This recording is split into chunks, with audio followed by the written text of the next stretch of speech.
அனைவருக்கும் வணக்கம். இதில் வந்து பார்த்தீங்க அப்படின்னா நம்ம தேன் வாழையெல்லாம் வெட்டி முடிச்சிட்டோம்.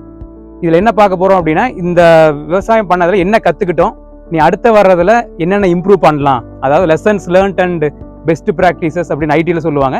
அதே மாதிரி நம்ம வந்து விவசாயத்தில் இதில் என்னென்ன கற்றுக்கிட்டோம் அப்படிங்கிறத பார்க்கலாம். ஃபஸ்ட்டு பாயிண்ட் பார்த்தீங்க அப்படின்னா நம்ம வந்து தேன் வாழை போட்டிருந்தோம். நம்ம தேன் வாழை பொறுத்தளவுக்கு களிமண்ணில் நல்லா வருது, செம்மண் சரளையில் நல்லா வரல. ஸோ நீ அடுத்த தடவை போடும்போது களிமண் காடாக பார்த்து போடுறது வந்து ஒரு லேர்னிங்காக இருந்தது. ரெண்டாவது வந்து பார்த்தீங்கன்னா, நம்மளது வந்து கள்ளிப்பூச்சி வந்து அஃபெக்ட் ஆகிருந்தது. கள்ளிப்பூச்சி அஃபெக்ட் ஆகி நம்ம வந்து ஓரளவுக்கு கொஞ்ச நாள் கழிச்சு தான் மருந்தே அடித்தோம். ஆனால் வந்து ஆர்கானிக்கில் வெட்டிசிலியம் லக்கானே தான் கொடுத்தோம். அது வந்து கண்ட்ரோல் பண்ணுறது பார்த்தீங்கன்னா ரொம்ப சேலஞ்சிங்காக இருந்தது. ஆரம்பத்திலேயே அடிச்சிருந்தா கண்ட்ரோல் ஆகிருக்கும். ஸோ இதனாலேயே பார்த்தீங்கன்னா நமக்கு வாழையோட ஈல்டு வந்து குறைஞ்சிருச்சுன்னு சொல்லலாம். ஸோ இது ஒரு பாயிண்ட். நீ அடுத்த தடவைலேருந்து நம்ம ஆரம்ப கட்டத்திலேயே வந்து எதாக இருந்தாலும் ஆர்கானிக்கில் நம்ம மருந்து கொடுத்துடணுங்கிறது ஒரு பாயிண்ட்டு. அடுத்த பாயிண்ட் பார்த்தீங்க அப்படின்னா காஸ்ட் கட்டிங்னு சொல்லலாம். இப்போ வந்து நம்ம பார்த்தீங்கன்னா ஃபஸ்ட்டு ஃபீல்டு ரெடி பண்ணுறதுக்கு குப்பை அடித்தது 7 to 8 டிராக்டர் சாணி குப்பை அடித்தோம்.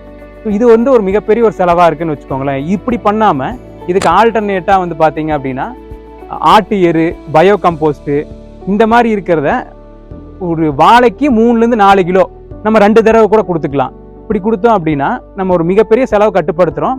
வாழையில் கொஞ்சம் லாபம் நின்னாலுமே வந்து நமக்கு தேவையான ப்ராஃபிட் கிடைக்கும் அப்படிங்கிற சொல்லலாம். 4வது பாயிண்ட் பார்த்தீங்கன்னா, நம்ம ஆர்கானிக்காக நம்ம உரம் வந்து பார்த்தீங்கன்னா துளிர் ஆர்கானிக் ஒரிச்சேரி அந்த ஊர் அங்கே தான் வந்து நம்ம உரம் வாங்கி நம்ம எல்லாமே பண்ணிகிட்டு இருக்கோம். பஞ்சகாவியம், மீன் அமிலம், பயோசைம், பயாலஜிக்கல் பூஸ்ட் எல்லாமே துளிர் ஆர்கானிக்கில் தான் வாங்குகிறோம். இனி என்ன பண்ணலாம் அப்படின்னா, ஃபியூச்சரில் நம்ம ஏதாவது ஒரு ஃபியூச்சரில் ஒரு மாடு இருந்துச்சு அப்படின்னா நம்மளே வந்து ஒரு பஞ்சகாவியம், ஜீவாமிர்தம் இது நம்மளே தயாரிக்கும் போது இன்னும் கொஞ்சம் ஒரு காஸ்ட் கட்டிங் ஃபியூச்சரில் பண்ணலாம் அப்படிங்கிற ஒரு ஐடியா இருக்குது. இப்போ வாழை பொறுத்தளவுக்கு பார்த்தீங்க அப்படின்னா நமக்கு எந்த சீசன் ப்ரைஸ் கிடைக்குங்கிறத சொல்ல முடியல. ஃபார் எக்ஸாம்பிள் இந்த வருஷம் பார்த்தீங்க அப்படின்னா செவ்வாழை நேந்திரன் வந்து சூப்பர் ரேட்டில் இருந்துச்சு. இதே தேன் வாழை பார்த்தீங்கன்னா நம்ம வெட்ட ஸ்டார்ட் பண்ணும்போது ப்ரைஸ் கம்மியாக இருந்தது. இப்போ வெட்டி நம்ம முடிக்கிற ஸ்டேஜ் இப்போ வரும்போது ப்ரைஸ் வந்து இப்போ ஒரு 40 rupees கிட்ட வந்துருச்சு கேஜி. ஸோ இதை பொறுத்தளவுக்கு என்னன்னா, இப்போ இந்த வருஷம் நேந்திரன் செவ்வாழை ரேட் அதிகமாக இருக்குது அப்படின்னு சொல்லி எல்லாருமே அதை அடுத்த வருஷம் போட்டாங்க அப்படின்னா அடுத்த வருஷம் ரேட் இருக்குமாங்கிறது தெரியாது. ஸோ நீங்கள் எந்த வாழை போட்டாலும் த்ரூ அவுட் த சீசன் போட்டே இருங்க. மெயினாக வந்து மழை காலத்தில் வர்றதை அவாய்ட் பண்ணிக்கலாம். ஸோ இந்த சீசன் இல்லைனாலுமே ஏதோ ஒரு சீசனில் நமக்கு வந்து ஒரு கை கொடுக்கும் அப்படிங்கிற ஹோப்பில் தான் எல்லாருமே பண்ணிகிட்டு இருக்கோம்.